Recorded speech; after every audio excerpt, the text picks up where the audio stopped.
Hoje é dia de manutenção. Ali, ó, bucha de tirantes nova, os 2 tirantes aqui da tração. Vai 2 pinos novos que estão gastos. Revisão dos cubos do truque. Mola de patim vai nova. Foi lavado os rolamentos. Graxa nova. Tá trocando a lona de freio. Vai lona nova.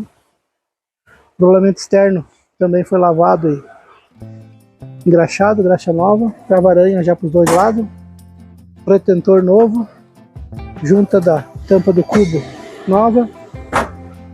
Isso aí, manutenções, quarta-feira, bora!